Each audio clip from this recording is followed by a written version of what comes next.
What's up guys? Samahan niyo ako today as we check out Toycon and look for toys powered by Maya. Okay, so nandito tayo sa Toycon Gallery and we're gonna check out inside. Let's see, parang mas konti siya ngayon ha. See, ano to?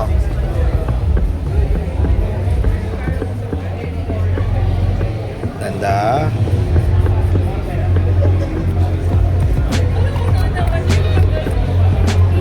Kay Aaron Sainop pala to eh. Oh, ayan oh.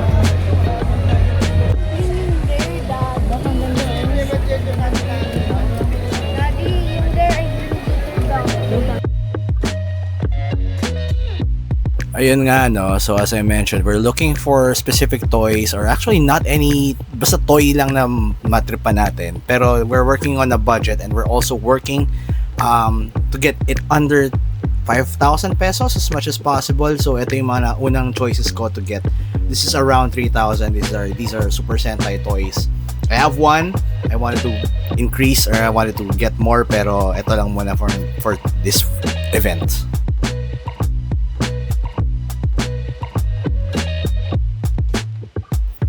Okay, saludo ako sa Toycon for this year kasi syempre expected mo na madami, pero if you're usually attending Toycon naman, alam mong day 1 is usually the day that you should be shopping, and then day 2 and day 3 are the ones for cosplay, for the activities sa stage. So kung may budget ka talaga, expect to enjoy shopping on day 1 ng Toycon. And as you can see, this was day 1. So ang dami. And actually sobrang dami, hindi ko na nga alam kung anong pipiliin ko eh. Again, I set out for this video, for this vlog, with the idea of setting around a budget of 5,000, getting a good specific toy, and then paying through Maya, through the Maya app.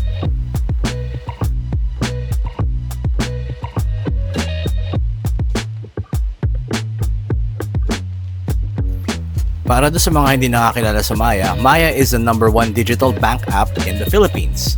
And it's free to download and you can easily sign up your account and in just a couple of minutes meron ka ng Maya account. And it has more than just specifically bank app and just transfer. You can do a lot of things with your Maya account.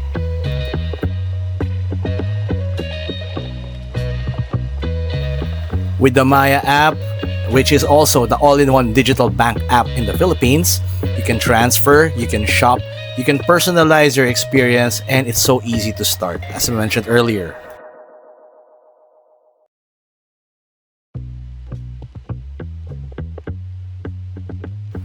In this case though, shopping talaga ang pinunta natin dito. And again, let's go back to our shopping hunt for toys dito sa Toycon. Meron din tayong mga nakita mga DC Multiverse and meron din tayong nakita mga Transformers. Medyo nakakaaliw siyang bilhin. Honestly, gusto ko na siyang kunin. Pero meron din akong specifics na hinahanap. Madali siyang mabudol actually. Yun yung #1 ano ko dito sa Toycon eh. Madali kang mabudol. Even if you have one specific toy na gusto mong bilhin, pag nag-ikot ka dun sa merchant area, bigla kang may makikita na ay gusto ko pala to, or ay ito pala yung hinahanap ko, matagal na. May mga ganong instances dito sa sa paglalakad ko sa Toycon. Hindi ko naman, I'm not saying it's bad, pero sinasabi ko na sobrang madederail ka. Kaya kailangan mo rin medyo matapang-tapang yung yung instincts mo and yung willpower mo na humindi sa mga toys. I mean, ayan, yung hinahanap ko yung Sentinel na yan eh. Pero, yeah.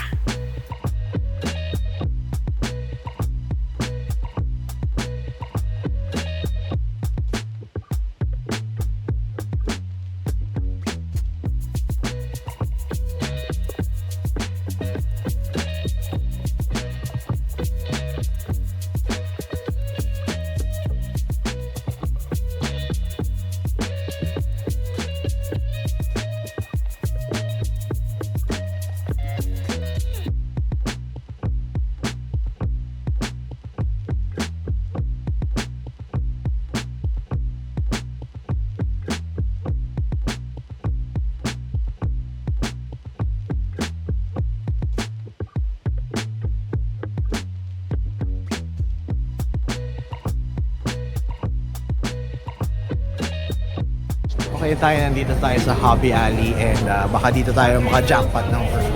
Yes, yes, yes. Ayun po yung sinasabi kong bag ko. Saan? Pero kasi 6,000 eh. May nagtuturo na anak. Ni-expect ko si Dobby lang yung hihirit sa akin pag nakita kami may isa pa akong anak pala po. Hindi, ito yung sinasabi ko. Yung may back support. Yung AGS na ano nila. Ito. Ina! Yan. Shit! So pag it helps you prolong your life better, helps your back. For the old people like For the you and old me. people like us. So Ayoko! thank you, Maya. What my? We are not talking anything about that. What? What? What? What? What? What did you say? What? Ano yan? Gumagano yung game return. Okay, so eto na tayo. First, Yung bags. Look, it's Blackhu. hindi talaga Kamen Rider Blackhu.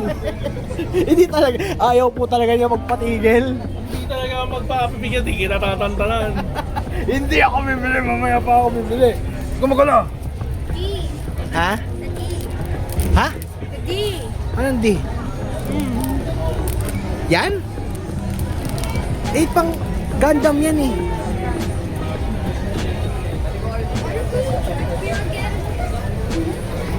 Okay, okay, let's check. So, parang okay. 2, 3.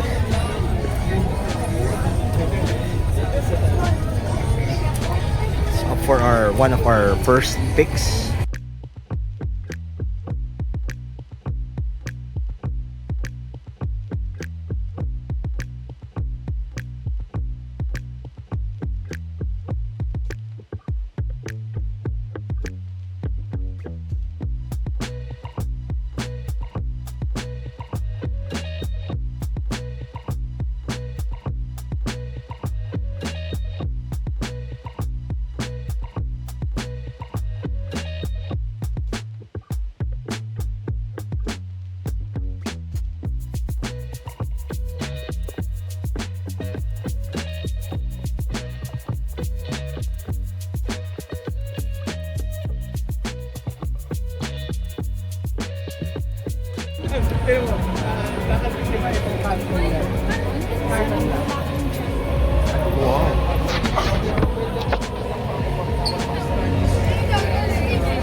So, kinuha natin. Ayan, kailangan ko lang mag-vlog saglit ha.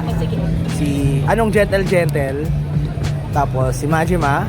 Which is, Majima saan? Tsaka si, asan si Si Nezuko. Uy, si Nezuko daw. Si Nezuko. Wala ko din kumunin eh. Kunin na yan. Nezuko small. Small.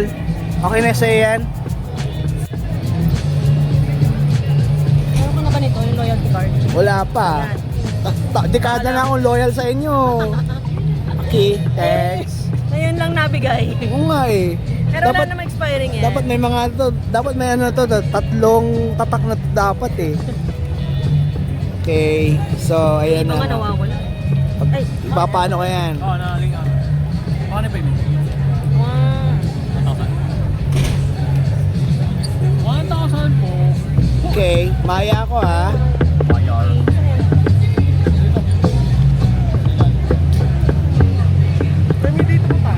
Takpan natin yung iba.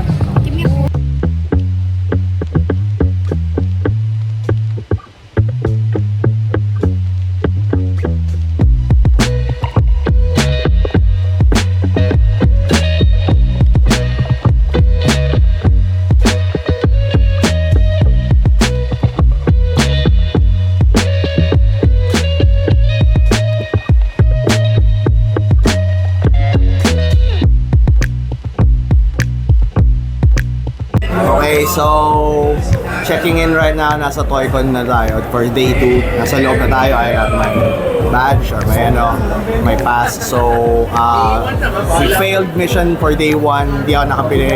May nabili ako for pero the one that I'm actually looking for is the Astonishing X-Men 2-pack, which has Kitty Pryde and Colossus medyo designed by John Cassaday. I'm looking for that. Saw one, pero di sila tumatanggap ng Maya. So now I'm gonna try to dive back in to the belly of the beast because maghahanap tayo. Sana mas maganda yung price kasi yung kahapon na nakita ko was around 3,500. I really hope na I could get something under 3,000. Pero let's see.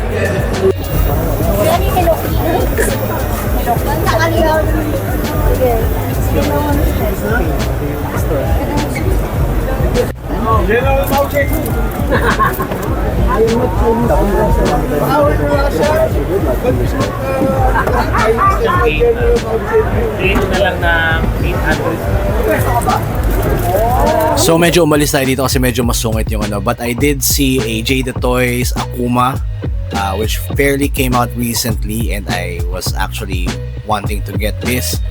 So I tried to look for it and kaso nga lang medyo wala rin silang Maya so I had to skip this kasi syempre it's not worth the challenge. So medyo nasad na nga ako dahil wala talaga akong makitang 2-pack na Astonishing X-Men Marvel Legends. So I had to settle, I had to look for something else. And luckily meron din sa Great Toys na something that I've always wanted to get but I never got the chance. Meron ako nakitang mga Godzilla figures. Ito yung mga soft vinyl figures ng Godzilla. So, medyo siya sa Japan. And, ayan, as you can see, murang-mura siya.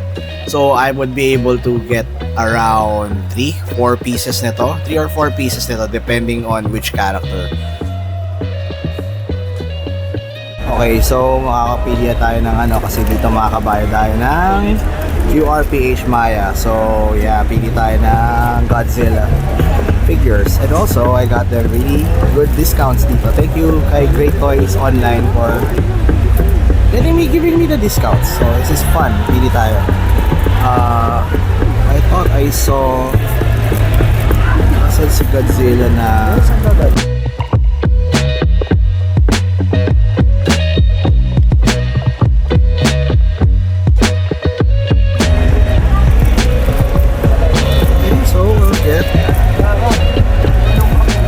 parang nawala yung tinabi ko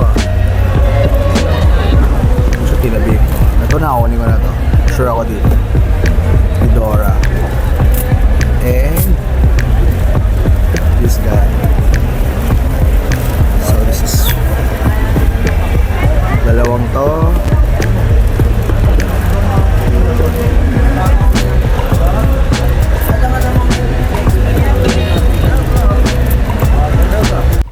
So kahit natalo tayo in terms of getting that Marvel Legends 2-pack, panalo tayo dahil nakapag-start tayo ng bagong collection which is these Godzilla vinyl figures. Medyo mahaba lang yung pila and I'm gonna show you kung ano yung nakuha ko. And of course, it's time to pay.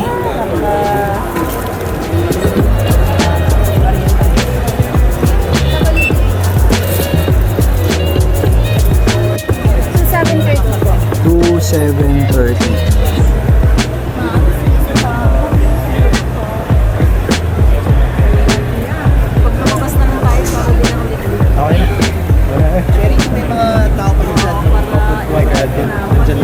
Mga giveaway natin sa video.